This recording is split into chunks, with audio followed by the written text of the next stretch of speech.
Vamos iniciar hoje o capítulo 11 do livro Gênesis.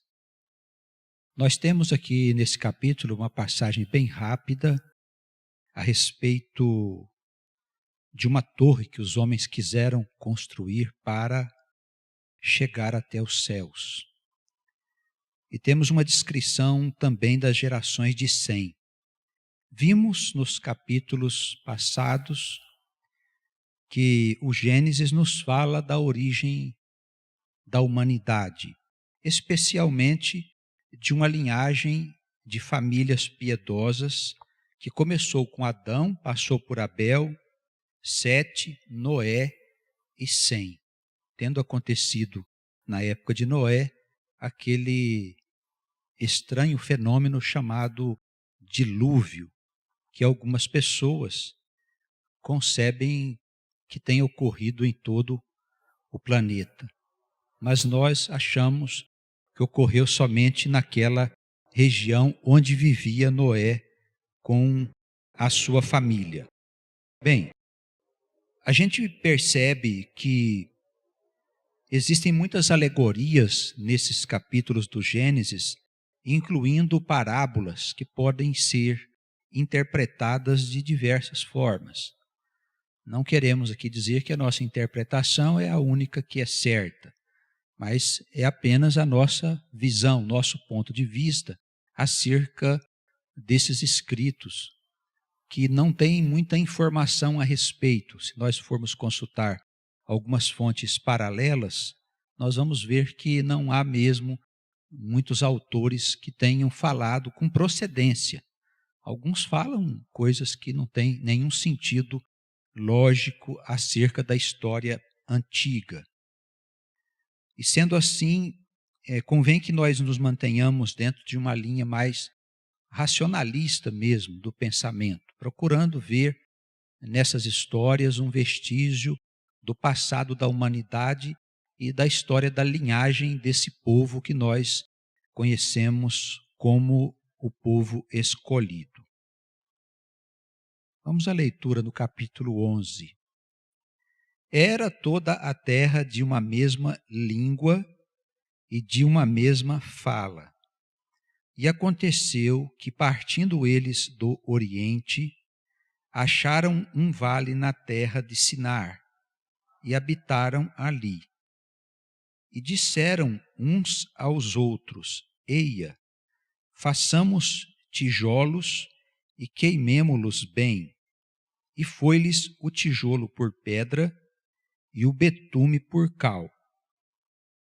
E disseram: Eia, edifiquemos nós uma cidade e uma torre cujo cume toque nos céus, e façamos um nome para que não sejamos espalhados sobre a face da terra.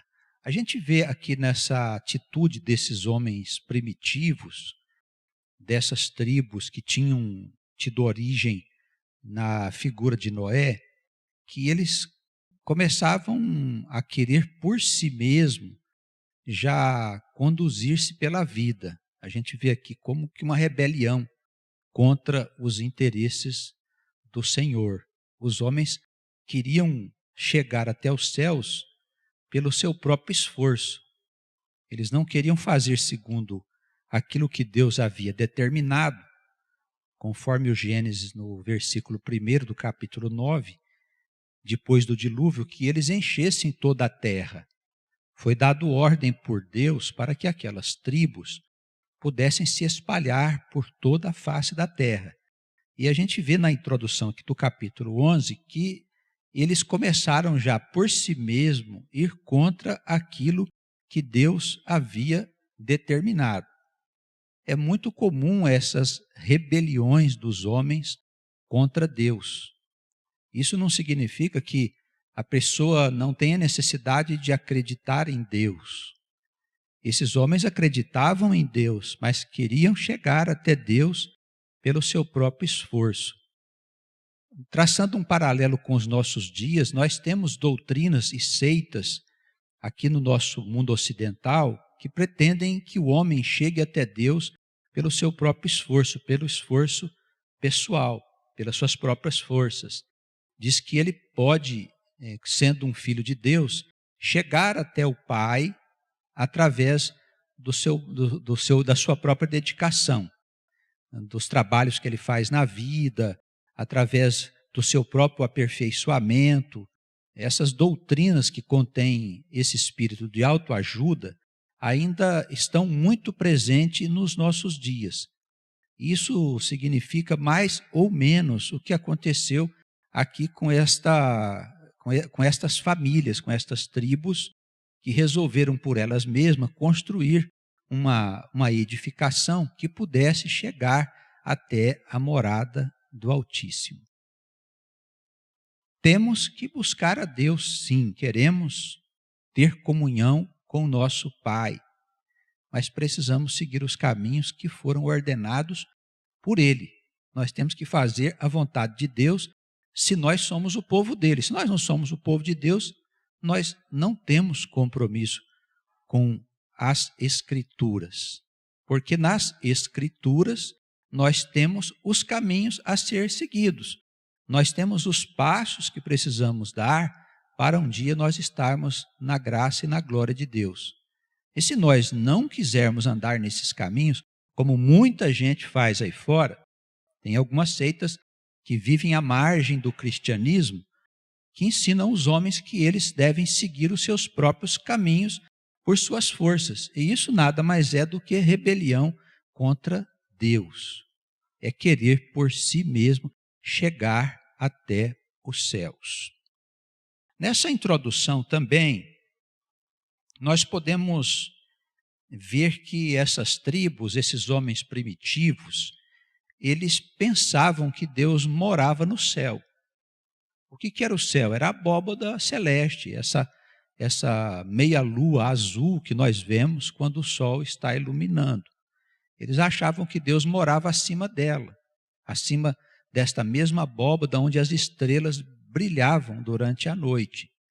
E ainda, por estranho que pareça, nos nossos dias, as pessoas costumam pensar que um dia vão subir para o céu, enquanto, na verdade, o Altíssimo não mora em cima. Descobriu-se mais tarde, bem mais tarde, que o mundo era redondo e que o universo era povoado por muitos astros e mundos e planetas e sóis e galáxias, e que o conceito de estar em cima é um conceito relativo apenas aos que estão na superfície do planeta. Nós podemos estar de cabeça para baixo em determinado momento. E pode até não haver para cima e para baixo, no espaço sideral, onde não existe nenhum referencial para saber em que direção o observador está olhando.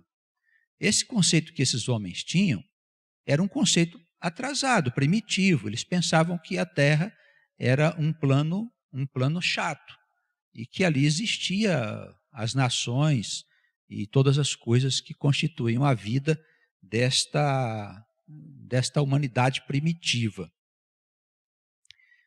Nos nossos dias, os conhecimentos científicos já permitem nos ajudar a ter uma compreensão mais completa do que é o universo. Pode parecer estranho que a gente está aqui falando uma coisa que se aprende na escola, mas as igrejas ensinam isso com a maior naturalidade. Os pastores, de maneira geral, não gostam de falar da ciência, porque acreditam que a ciência é uma obra do diabo. Eles acham que a ciência mente quando se trata de assunto relacionado com a criação da Terra, a criação do universo, com o tempo que existe o planeta. Então, eles colocam a ciência de lado. E os crentes mal acreditam que a Terra é redonda. Isso precisa mudar. Como eu tenho dito aqui, nós temos que fazer um esforço para aproximar a ciência das Escrituras e não para separá-las, porque a ciência é de Deus. Não se pode condenar uma coisa pelo mau uso que se faz dela. Assim, alguns cientistas utilizam da ciência para dizer que Deus não existe, mas a ciência não é culpada disso. Quem é culpado são as pessoas que fazem mau uso do conhecimento que é revelado por Deus para eles. Então, eles acham que Deus não existe por causa da ciência, como se ela fosse a grande inimiga de Deus. Isso não é verdade.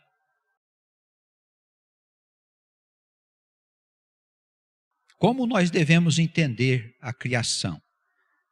Nós percebemos em algumas passagens bíblicas que os homens de Deus, eles faziam referências a diversos planos invisíveis que existiriam na criação. Quantos planos existem? Não se sabe. O que se sabe é que Paulo, o apóstolo, teria sido levado ao terceiro céu. Isso significa que pelo menos tem mais dois, né? Se nós formos considerar a palavra das Escrituras. Por que é que não se fala desses outros planos, esses outros céus que existem? Porque nas Escrituras nós não encontramos com clareza referências ao conhecimento oculto. Existia uma doutrina que Jesus ensinava aos seus discípulos, cujos fundamentos não se encontram nas Escrituras Sagradas, pelo menos de forma evidente, que você possa olhar e saber que é aquilo que eles estão dizendo. O apóstolo Paulo tinha o conhecimento dessa doutrina, por isso ele faz algumas referências estranhas ao pensamento tradicional da igreja.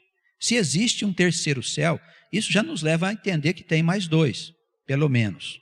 Os judeus, eles também têm um conhecimento que não se encontra no Velho Testamento, mas que nós podemos perceber alguns vestígios que tratam desses muitos planos que existem na criação. Eu não sei se os irmãos já viram no judaísmo um símbolo, um candelabro que tem 7 braços. Os irmãos já viram isso? E geralmente nas sinagogas tem esse candelabro. E ele simbolizaria, segundo algumas linhas do pensamento judaico, os 7 planos da criação.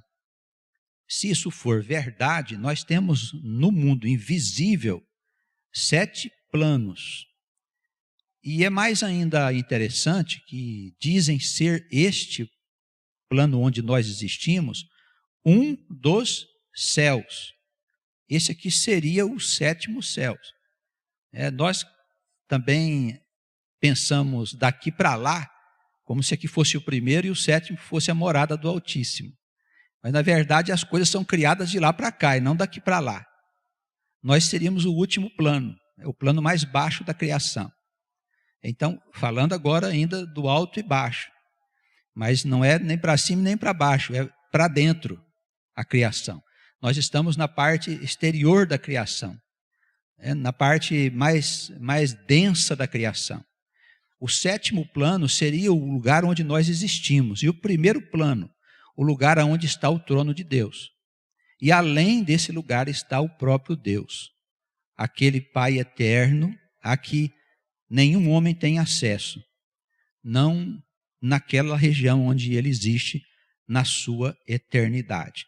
Então, o primeiro plano da criação seria o lugar aonde está o trono de Deus e todas as potestades que governam o universo.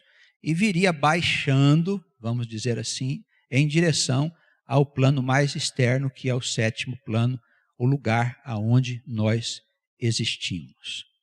Muito bem, se Paulo foi ao terceiro céu, se nós concebermos dessa maneira a criação, ele foi lá bem perto do Senhor, né? Porque no terceiro céu havia só mais um, e depois ele já estava lá diante do trono do Altíssimo.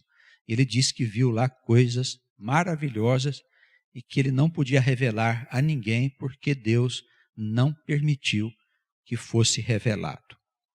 Amém? Então, tenhamos uma concepção diferenciada acerca da criação, não pensando que o nosso Deus habita lá acima da esfera azul que está no espaço vazio durante o dia, aonde nós vemos as estrelas durante a noite. O nosso Deus não está lá em cima, mas na verdade ele está numa dimensão que nós não vemos com os nossos olhos, mas que está aqui do nosso lado. Os muitos planos da criação. Então não tem só um lugar, estou aqui na terra, quando eu morrer eu vou lá para o céu. Não, existem muitos planos, muitos céus.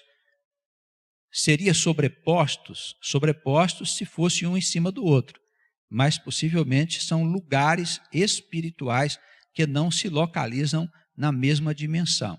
Quanto mais aproxima de Deus, mais etéreo esses lugares ficam e mais a natureza existencial se torna parecida com o próprio Deus.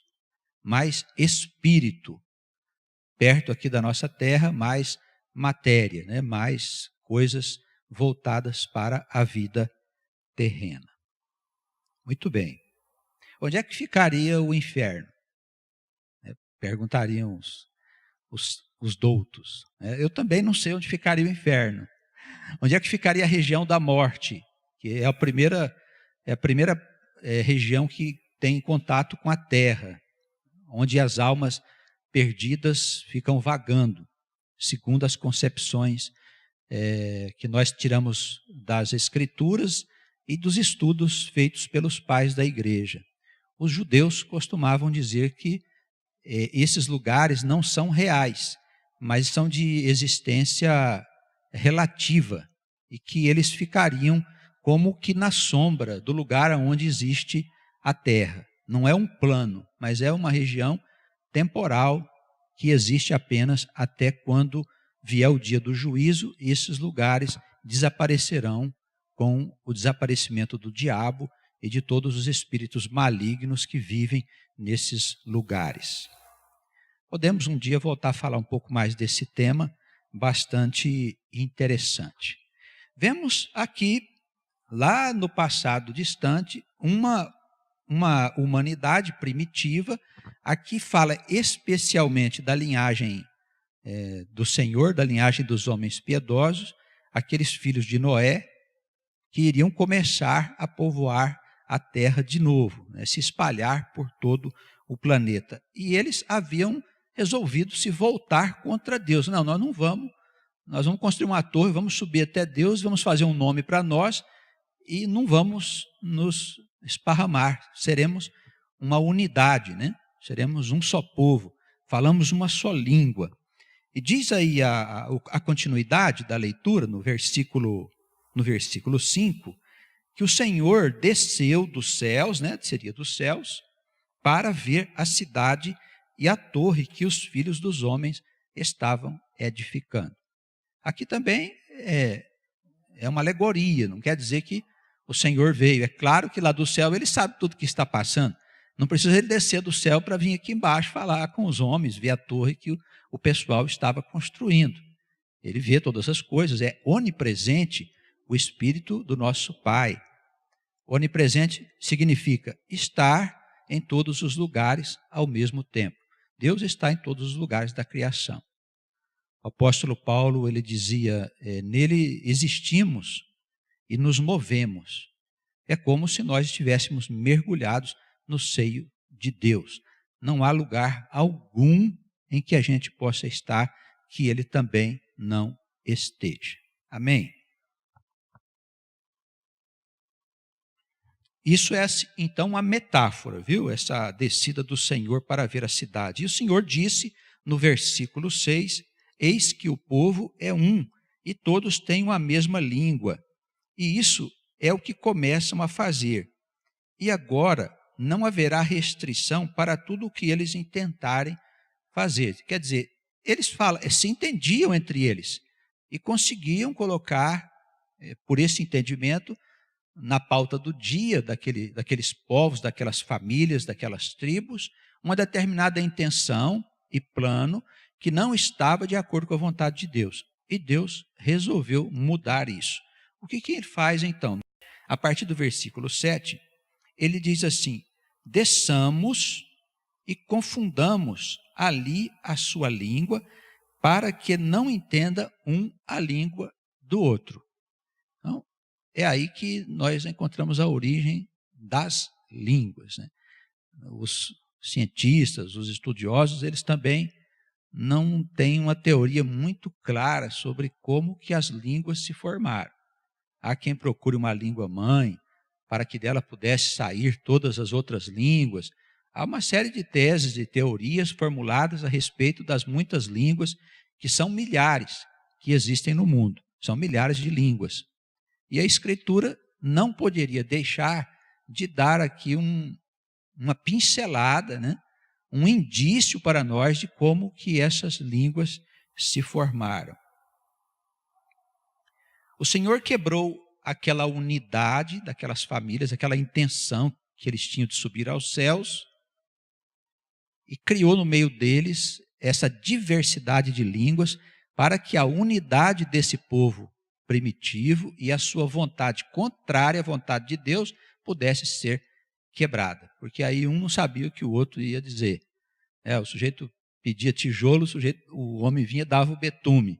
Pedia betume, você vinha e dava o tijolo. Então ninguém se entendia mais. Foi daí que nasceram as muitas línguas e as muitas nações, cada uma com sua língua.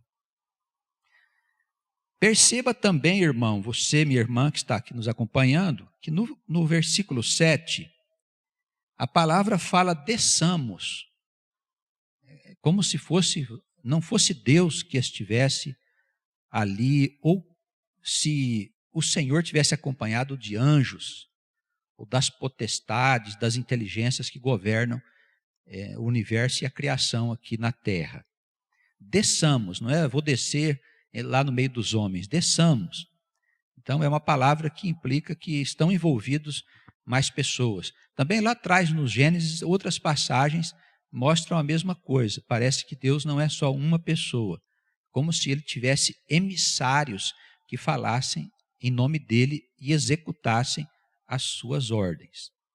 É muito interessante esse ponto de vista, que explica que Deus não fala pessoalmente com ninguém, embora as Escrituras possam, no seu sentido literal, nos levar a pensar que Deus veio pessoalmente falar com esse ou com aquele profeta. O que acontece é que ele envia um anjo que fala como se fosse ele, porque o nosso Deus existe numa dimensão que nós não temos acesso, é a eternidade. A eternidade não se mistura com a relatividade. Por isso é que precisa ter a trindade. É necessário que haja um intermediário entre o Pai e a criação. E esse intermediário é o Filho, chamado Verbo por João e chamado Logos pelos filósofos. Desçamos e confundamos ali a sua língua, para que não entenda um a língua do outro. Assim o Senhor os espalhou sobre a face da terra e cessaram de edificar a cidade. Por isso se chamou o seu nome Babel, porquanto ali confundiu o Senhor a língua de toda a terra. Essa palavra Babel tem o significado de confusão, de mistura, de coisa confusa. Então, por isso foi chamado esse lugar Babel, porquanto se confundiu nesse ponto, nessa região, a língua de todas as nações. E ele então os espalhou por toda a face da terra, povoando a terra com as muitas nações que existem. E isso também, irmãos, precisamos compreender que é um tempo bem atrás, bem para trás da história conhecida por nós. É lá nos primórdios da humanidade, quando começou os fundamentos dos continentes e tudo mais. Não é uma história perto aqui do nosso tempo. A gente vê que agora no capítulo 11, a palavra já dá um salto para próximo da história conhecida. Ele vai falar aqui do surgimento de um personagem que é o que mais interessa a nós, que é o Abraão, né? O Abraão, o pai da fé. Estas são as gerações de Sem. Toda a história agora, a partir de então, se desenvolve envolto nos personagens da geração desse filho de Noé. Não se fala mais dos outros filhos dele. Tudo está voltado para esta linhagem de homens e famílias piedosas que foram dando origem ao povo escolhido, ao povo de Deus. Mais tarde viria no seio dele o Messias, o Salvador do mundo. Estas são as gerações de Sem. Sem era da idade de 100 anos e gerou a Arfaxade, 2 anos depois do dilúvio. E viveu Sem, depois que gerou Arfaxade, 500 anos e gerou filhos e filhas. E viveu Arfaxade 35 anos e gerou a Selá. E viveu Arfaxade, depois que gerou a Selá, 403 anos e gerou filhos e filhas. E viveu Selá 30 anos e gerou a Éber. E viveu Selá, depois que gerou a Éber, 403 anos e gerou filhos e filhas. E viveu Éber 34 anos e gerou a Peleg. E viveu Éber, depois que gerou a Peleg, 430 anos, gerando filhos e filhas. Viveu Peleg 30 anos e gerou a Reu. E viveu Peleg, depois que gerou a Reu, 209 anos, gerando filhos e filhas. E viveu Reu 32 anos e gerou a Serugue. E viveu Reu, depois que gerou a Serugue, 207 anos, gerando filhos e filhas. E viveu Serugue 30 anos e gerou a Naor. E viveu Serugue, depois que gerou a Naor, 200 anos, e gerou filhos e filhas. E viveu Naor 29 anos e gerou a Terá. E viveu Naor, depois que gerou a Terá, 119 anos, e gerou filhos e filhas. E viveu Terá 70 anos, e gerou a Abrão, a Naor e a Arã. E estas são as gerações de Terá. Terá gerou a Abrão, a Naor e a Arã. E a Arã gerou a Ló. E morreu Arã, estando seu pai Terá ainda vivo, na terra do seu nascimento, em Ur dos Caldeus. E tomaram Abrão a Naor mulheres para si. O nome da mulher de Abrão era Saraí. E o nome da mulher de Naor era Milca, filha de Arã, pai de Milca e pai de Iscá. E Saraí foi estéril, não tinha filhos. E tomou Terá a Abrão, seu filho, e a Ló, filho de Arã, filho de seu filho, e a Saraí, sua nora, mulher do seu filho Abrão, e saiu com eles de Ur dos Caldeus para ir à terra de Canaã. E vieram até Arã e habitaram ali. E foram os dias de Terá 205 anos, e morreu Terá em Arã. Daqui para frente a história começa a tomar já um aspecto parecido com a história dos nossos tempos. Esse Ur dos Caldeus aqui é a região da Babilônia, do Iraque, aquela região que fica hoje ali, o Irã. Ele estava mais para o lado do Iraque lá do que aqui para o lado do Irã. E ele saiu de lá e veio para a terra de Canaã. E a história vai se desenvolver agora aqui com todas as coisas que Deus revelou a Abraão e dando início à promessa de que ele herdaria um dia uma terra muito especial e que a sua descendência seria tão numerosa quanto as estrelas dos céus. Que Deus nos abençoe e nos conceda a paz e o discernimento necessário para falarmos desta história tão antiga, cujos documentos principais são mesmo as nossas escrituras. Que a igreja esteja abençoada, os nossos amados que estão recebendo a palavra em outras cidades, também o Senhor possa cuidar de todos, das suas famílias e da segurança de todos nós. Amém.